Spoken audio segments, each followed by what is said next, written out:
నమస్కారం. నా పేరు శ్రీరామ్ శర్మ.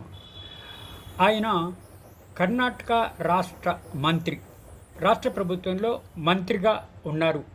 ఆయన పేరు ప్రియాంకే ఖార్గే. అయితే అతను అమెరికాకు వెళ్దాము విజిట్ వీసాలో అని చెప్పి అప్లై చేస్తే అమెరికన్ ప్రభుత్వం అతని వీసాను రిఫ్యూజ్ చేసింది. ఆయన మంత్రిగా ఉన్నారు, అమెరికాకి విజిట్ వీసా ఇప్పించాలి అంటే అతన్నే రానియకుండా ఆయన వీసాను తిరస్కరించింది అమెరికన్ ప్రభుత్వం. సదరు మంత్రి గారు కర్ణాటక రాష్ట్ర ఐటీ శాఖల మంత్రి.